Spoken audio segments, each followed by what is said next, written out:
같이 사도신경으로 신앙 고백하면서 설교 기도 시작합니다. 나는 전능하신 아버지 하나님 천지의 창조주를 믿습니다.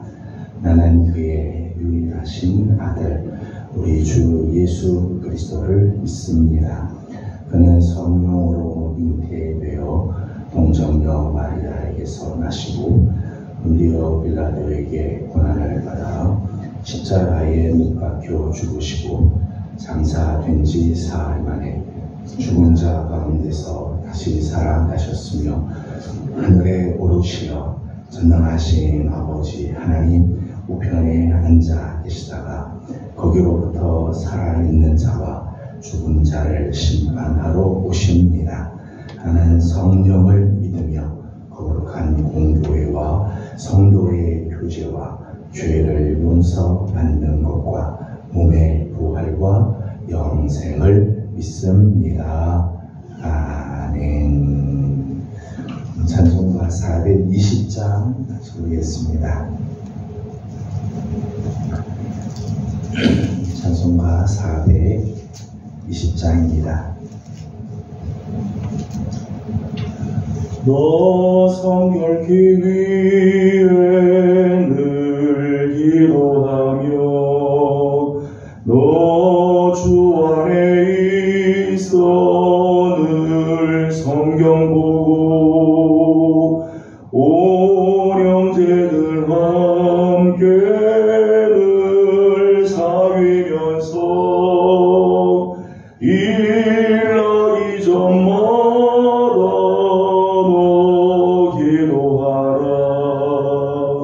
너 성결케 위해 내 머리 숙여 정밀히 계신 내 주께 빌라. 주 사귀어 살면 주 닮으리니 널 보느니마다 주 생각하리. 너 성결케 위해 주 따라가고 일 다급하여도 당황치 말고 참 즐거울 때나 또 슬플 때나 너 주님만 믿고 늘 따라가라. 너 성결케 위해 늘 기도하며 내 소원을 주께 다 맡기어라. 너 성령을 받아 주 섬겨 살면 저 천국에 가서 더 잘 섬기리. 아멘. 오늘 우리 주신 하나님 말씀은 레위기 19장입니다. 레위기 19장 1절에서 4절까지 함께 교도하겠습니다. 레위기 19장 1절에서 4절까지 교도합니다. 여호와께서 모세에게 말씀하여 이르시되 이스라엘 자손의 온 이스라엘에 말하여이다. 너희는 거룩하라. 너희는 여호와 너희 하나님이 거룩함이니라. 너희 각 사람은 부모를 경외하고 나의 안식일을 지키라. 나는 너희의 하나님 여호와이니라. 너희를 위하여 신상들을 구워 만들지 말라. 나는 너희의 하나님 여호와이니라. 아멘. 오늘도 주님의 은혜를 사모하며 새벽을 깨워서 주 앞에 나와 엎드린 우리 모든 성도들에게 하나님의 크신 은혜와 주 선하신 손길이 함께하기를 원합니다. 오늘 이제 2024년 마지막 날입니다. 마지막 날 첫 시간을 하나님께 이제 올려드립니다. 한 해 동안 베풀어 주신 하나님의 은혜에 감사하고 많은 일들이 있었지만 그런 가운데서도 우리에게 끊임없는 그 사랑과 은혜를 베풀어 주시니 감사를 드립니다. 하지만 또 그 은혜에 제대로 보답하지 못하는 죄스러움도 우리에게 있습니다. 그래서 감사와 죄스러움이 공존하고 있는 우리의 모습들을 이렇게 보게 됩니다. 한 해를 겸손히 하나님께서 마감을 하고 새해를 하나님의 은혜로 시작을 하는 우리 귀한 성도들이 되기를 소망합니다. 한 해를 마감하면서 사랑하는 우리 모든 성도들 한 해 동안 정말 수고 많이 하셨습니다. 가정에서, 교회에서 또 사명을 지키기 위해 또 세상 가운데서도 여러분에게 주신 사명 지키느라고 수고들 참 많이 하셨습니다. 하나님의 그 자비와 은혜가 우리 사랑하는 성도들에게 가득하기를 다시 한번 주님의 이름으로 축복합니다. 레위기를 이제 마감을 하면서 이제 오늘 연도 마감하면서 또 레위기도 이제 마감을 하게 됩니다.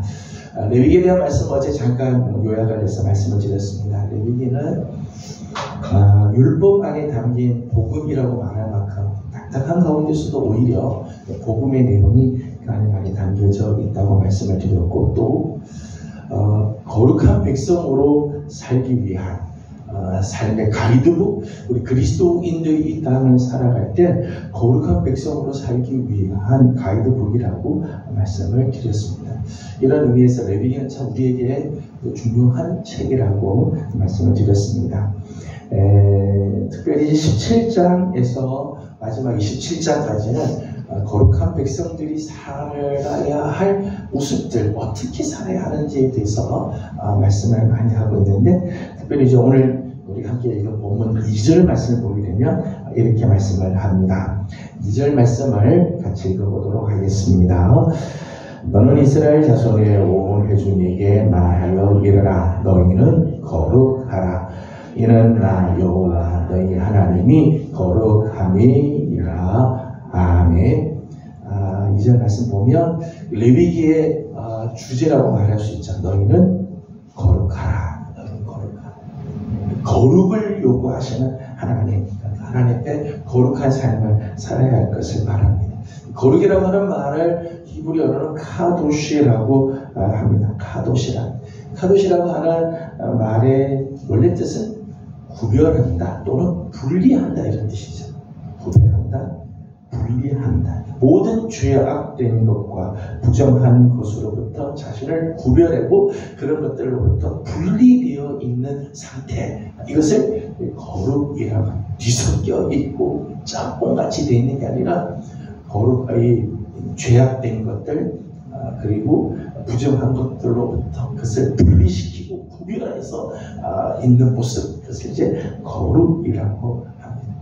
우리가 거룩해야 할 이유, 이스라엘 백성들에게 하나님께서 너희는 거룩하라고 하는 이유를 2절에서는 이렇게 마지막에 이렇게 말하죠. 이는 나 여호와 너희 하나님이 거룩함이니라.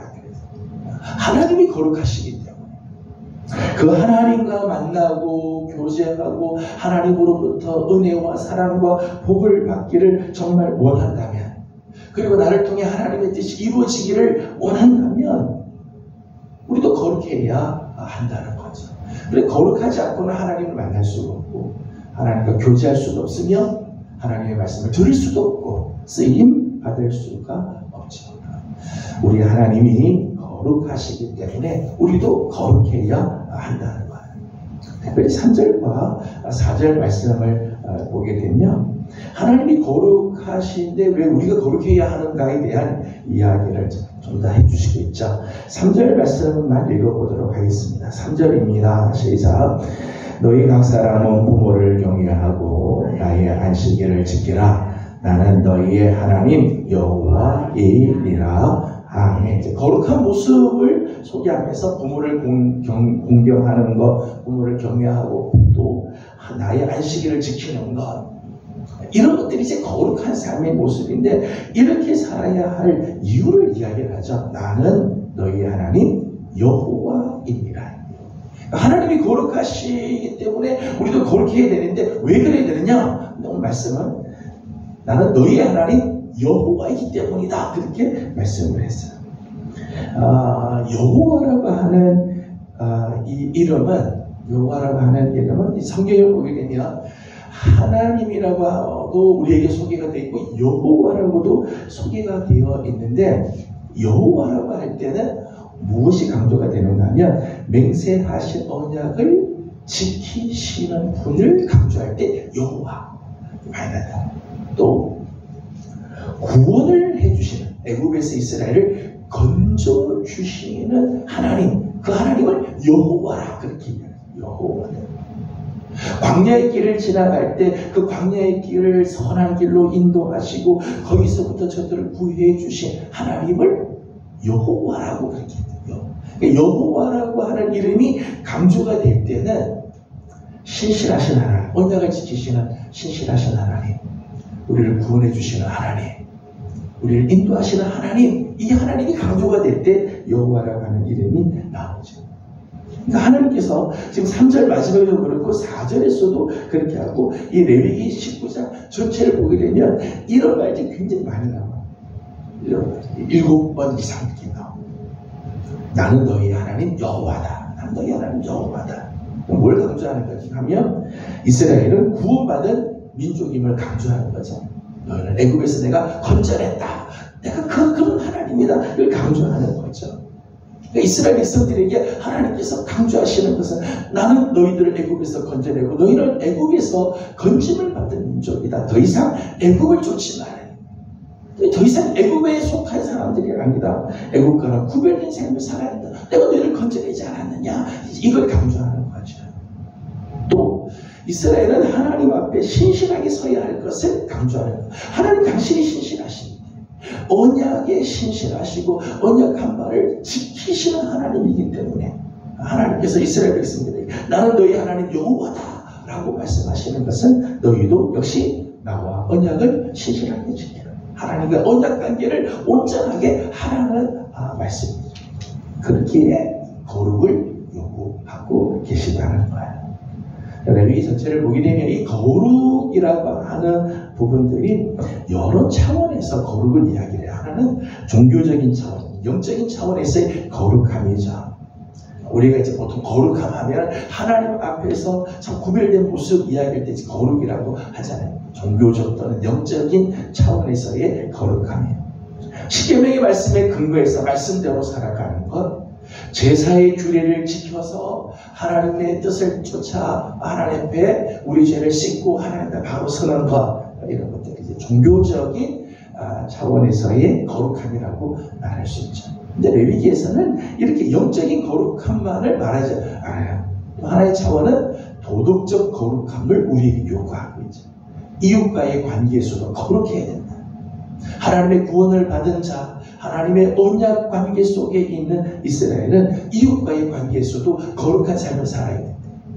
거짓말을 하지 말아야 되고 사람들을 해치는 일들을 하지 말아야 되며 저들의 것들을 빼앗고 착취하고 억압하고 이 삐뚤어진 재판을 하고 이렇게 이웃과의 관계에서 이런 일들 하서는 안 된다.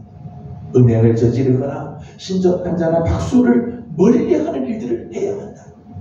이것이 도덕적 차원에서의 거룩함이죠. 이스라엘에게는 이런 거룩함도 요구하고 있다. 영적인 거룩함만이 아니라 도덕적으로 사람들과의 관계에서의 그 도덕적인 관계에서도 역시 거룩한 구별된 세상과 구별된 삶을 살 것을 요구하죠. 한참 더 들어가서 생활적인 거룩함이 있어요. 실천적인 거룩함이 있다는 거예요. 실천적인 거룩함은 어떤 건가 하면 가난한 자들에 대한 배려입니다. 가난한 자들. 하나님을 믿는 하나님의 백성, 구원받은 하나님의 백성, 거룩하신 하나님의 백성으로 언약관계에 있는 자들은 생활에서도 거룩해야 된다는 거예요. 가난한 자들을 배려하는. 추수를 했습니다. 추수할 때 밭이 있으면 밭에 모퉁이는 절대 맺지 마라. 거기 있는 곡식들은 손대지 마. 그거는 가난한 자들에게 주도록 해. 그것까지 다 빼면 이거 거룩한 거 아니에요. 여러분이 밭에 추수를 남겨두고 뭐 이거 더 가지고 하는 그게 무슨 거룩과 무슨 상관이 있을까 싶지만은 하나님을 믿는 하나님의 백성들에게는 그런 것도 거룩해야 된다. 오늘 우리가 가지고 있는 물질들 중에서 약한 자들을 도와주는 것들, 이거 반드시 해야 할 거룩의 모습이라는 거죠. 우리 교회에서는 만원의 행복이라고 하는 것들을 하고 있습니다. 저는 참 귀한 일이라고 생각해요. 많은 성도들이 함께 참여를 하고, 그리고 이런 것들을 통해서 그리스도의 사랑을 전하는 건 참 귀한 일이죠. 성경은 가난한 자들에 대해서 배려하는 것들이 실천적인 거룩함이라고 해요. 밭을 갈았습니다. 밭을 가는데 씨를 뿌리는데 한 밭에 종자 하나만 뿌려야지 2개를 뿌리면 안 된다는 거예요.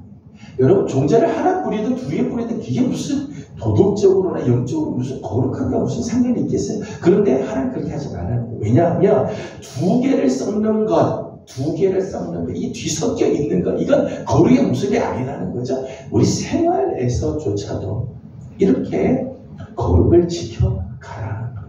옷을 만드는데 옷의 재질도 2개 섞어가지고 막 하지 말아요. 거룩이라고 하는 것은 분리되고 구별하는 거라는 의미죠.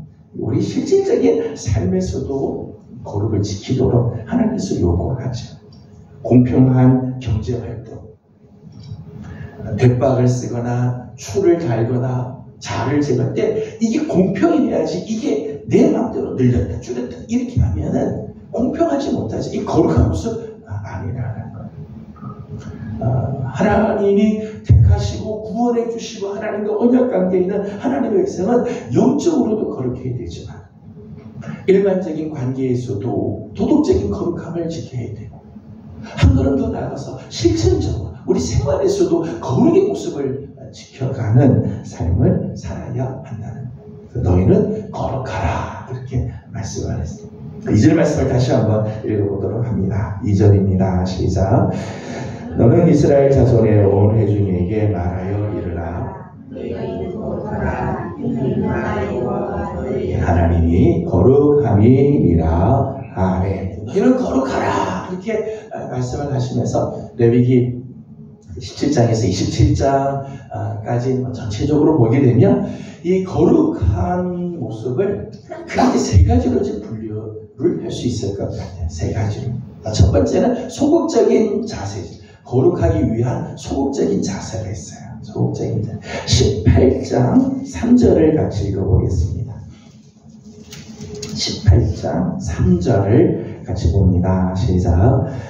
너희는 너희가 거주하는 땅의 풍속을 따르지 말며 내가 너희를 인도할 가나안 땅의 풍속과 규례도 행하지 말고. 아멘. 소극적인 자세로 거룩한 삶을 사는 방법은 가증한 풍속을 따르지 않는 거죠.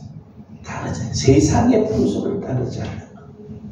애굽에서부터 하나님께서 출애굽시켰습니다. 출애굽한 이스라엘 백성들은 애굽의 풍속으로 다시 돌아가지 마라. 애굽의 풍속 갖고 와서 그걸 따르지 마라. 또 하나님께서 가나안 땅으로 이끌어 가실 텐데 하나님 약속의 땅이긴 하지만 그 가나안 땅에는 이미 악한 그런 존재들, 이 가나안의 7 부족들이 있잖아요. 7 족속들이 있는데 그들의 풍속도 따르지 말라는 거예요. 따르지 말아요. 우리가 예수 그리스도를 믿고 구원을 받았다면 더 이상 세상의 가치관, 세속적인 것을 따라가면 안 된다는 거죠. 우리 거룩한 삶을 살려면 세속적인 가증하고 더러운 풍속들을 쫓아가면 안 돼요. 물론 우리가 예수 믿음으로 구원은 받지만은 그렇다고 세상의 풍속을 쫓아 세상 사람들과 똑같은 가치관, 세상 사람들이 똑같은 그런 윤리 기준, 그런 세상 사람들이 사는 그런 삶을 살려는 한 우리 거룩을 살 수가 없죠. 로마서 12장 2절 말씀 보면 너희는 이 세대를 본받지 말고 마음을 새롭게 해라. 본받지 마라. 우리가 거룩한 삶을 살기 위해 소극적인 자세는 세상의 풍속을 따르지 않는 거예요. 세상의 것에 자꾸 관심 갖고 세상 사람들도 그런데 그래도 되지. 세상 사람은 그럴 줄 몰라도 예수 믿는 사람은 그러면 안 되잖아. 세속을 따라가라. 세속을 본받고 세상 가치관을 부러워. 그렇게 하지 말라는 거야. 거룩한 하나님의 백성이 되는 첫 번째, 소극적인 자세로는 세속의 분석을 따르지 말라는 거. 두 번째는 부정적인 자세가 있어요. 부정적인 자세. 20장으로 가서 20장 2절을 읽어보도록 하겠습니다. 20장 2장. 20장 전체의 내용이긴 하지만 한마디로 2절로 말씀할 수 있어요. 2절을 같이 봅니다. 시작. 너는 이스라엘 자손에게 또 이르라. 그가 이스라엘 거주하는 반드시 죽이되 그 지방 사람이 돌로 칠 것이요. 아멘. 부정적인 자세는요, 하나님 앞에 거룩하지 못한 삶, 하나님이 원치 않는 삶을 보면 오늘 말씀 보니까 반드시 죽여라. 반드시 죽여라. 돌로 치라. 20장 전체를 보게 되면 하나님 앞에서 돌로 쳐 죽여야 할 죄목들을 쭉 이야기를 했어요. 반드시 죽여야 할 죄들을 이야기를 합니다. 오늘 우리가 거룩한 삶을 살려면, 오늘 우리가 하나님 앞에서 거룩하려면 거룩한 삶에 대한 규례를 듣고 이해하는 것으로 끝나서는 안 된다. 아, 이게 거룩한 거구나. 아는 것으로 끝나서는 안 된다. 실질적인 삶에서 거룩하지 못한 것, 내게 거룩을 해치는 부분들은 잘라내는 결단이 있어야 된다. 잘라내지 않으면, 이게 언젠가는 다시 막 살아나는 거지. 다시 막 살아나는 거지. 반드시 죽여라 그러지. 아이고, 성경이 뭐 이렇게 막 잔혹하냐? 이렇게 말할 수 있지만, 하나님은 이스라엘 공동체 안에 부정한 것, 하나님 앞에서 거룩하지 못한 것들을 완전히 잘라내고 금절할 것을 말씀을 하죠. 오늘 우리의 삶에서도 그래. 내 안에 하나님이 원치 않는 모습들이 있으면 잘라내는 결단이 있어야 돼. 히브리서 12장 4절 말씀 보면 히브리인들에게 보내는 편지에서 너희들이 죄와 싸우는데 피 흘리기까지 하지 않는구나. 그렇게 안타까운 말씀을 해서 피 흘리기까지 싸우지 않는다. 대충 싸운다는 거예요. 대충 싸운다. 죄와 싸우는데 그냥 대충 싸우고 어느 순간 가면 그냥 대충 합의 보고 그냥 절충하고 그런다. 그러니까 죄가 없어지지 않고 거룩의 삶을 살지 못하는. 우리가 예수를 믿으면서 대체적으로는 거룩한 삶을 살겠지만 내 안에 남아있는 이 죄의 쓴뿌리들을 제거하지 않으면 어느 날 불쑥 올라온다. 어느 날 불쑥 이게 튀어 올라오고 이게 내 삶을 망가지게 만들고, 지금은 잠잠한 것 같고 지금은 거룩한 것처럼 보이지만 이게 남아있으면 언제가 내 삶을, 이게 내 인생을 그만 깨트려버리게 만들어 버려요. 그래서 두 번째, 거룩하라라고 할 때 두 번째 레위기는 거룩하지 못한 부분들은 잘라내는 모습까지 가져야 된다. 반드시 죽여라, 돌로 쳐라. 그렇게 말씀하고 있죠. 세 번째, 우리가 하나님 앞에 거룩하기 위해서 적극적인 자세가 있어요. 소극적인 자세가 있고 부정적인 자세가 있는가 하면 또 하나는 아주 적극적인 자세가 있어요. 적극적으로 이렇게 하라 라고 하는 부분이 있어요. 18장으로 다시 돌아가서 18장 4절과 5절을 읽어보겠습니다. 18장 4절과 5절 같이 봅니다. 시작. 너희는 내 법도를 따르며 내 규례를 지켜 그대로 행하라. 나는 너희의 하나님 여호와이니라. 너희는 내 규례와 법도를 지키라. 하나님이 이를 행하면 그로 말미암아 살리라. 나는 여호와이니라. 아멘. 4절과 5절에는 우리가 하나님 앞에 거룩한 삶을 살려면 적극적으로 이렇게 하라는 거죠.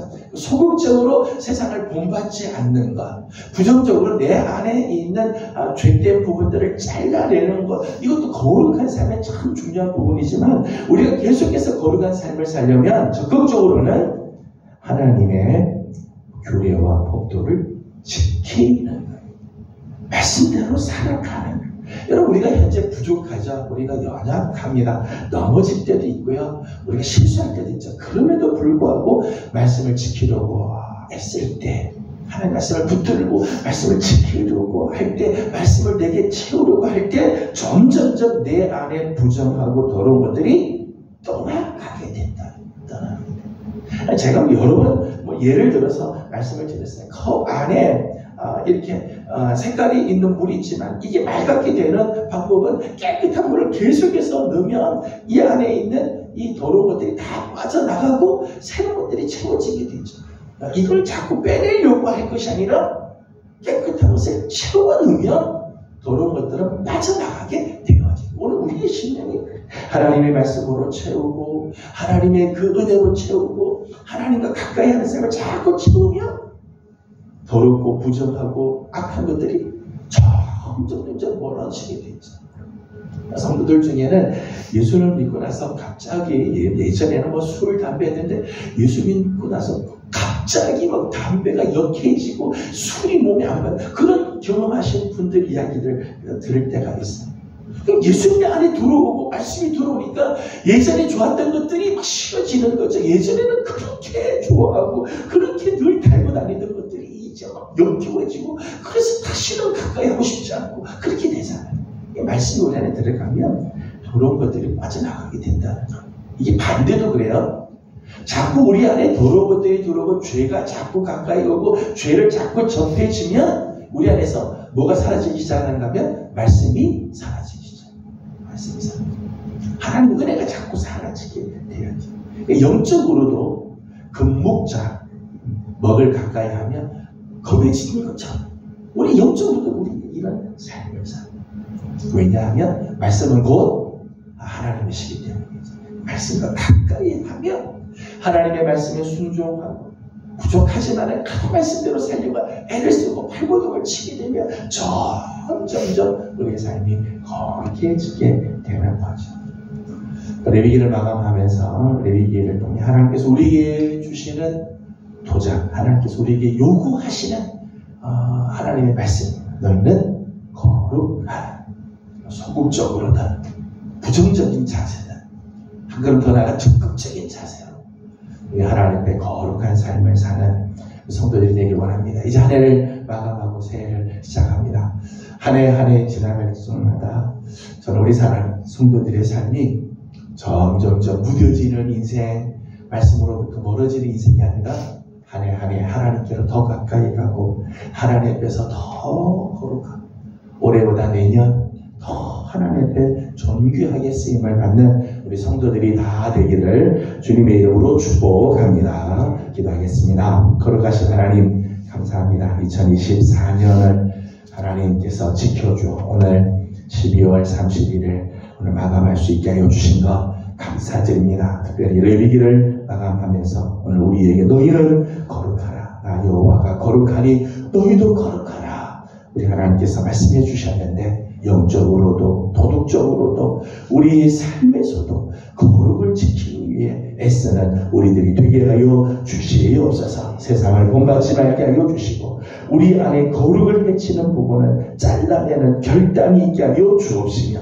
한 걸음 더 나아가 하나님의 말씀과 규례를 지켜 순종하게 하시고 말씀을 지킴으로 내 안에 점점 더 하나님이 함께하고 하나님의 거룩한 은혜가 넘치는 거룩의 삶을 사는 예명의 성도들을 다 되게 하여 주시옵소서. 하나님 이 나라와 이 민족을 불쌍히 여겨주시고 하나님 이 민족 가운데 우리 하나님의 귀한 은혜가 있길 원합니다. 하나님 지금 슬픔 가운데 있는 많은 사람들이 있습니다.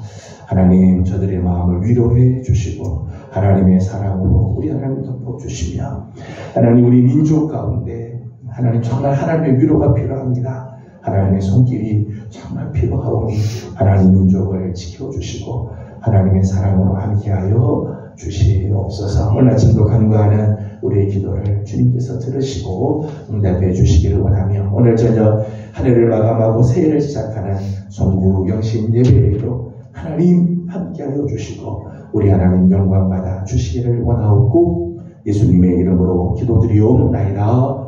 아멘. 하늘에 계신 우리 아버지의 이름을 거룩하게 하시며 아버지의 나라가 오게 하시며 아버지의 뜻이 하늘에서와 같이 땅에서도 이루어지게 하소서. 오늘 우리에게 일용할 양식을 주시고 우리가 우리에게 잘못한 사람을 용서하여 준 것 같이 우리 죄를 용서하여 주시고 우리를 시험에 빠지지 않게 하시고 악에서 구하소서. 나라와 권능과 영광이 영원히 아버지의 것입니다. 아멘.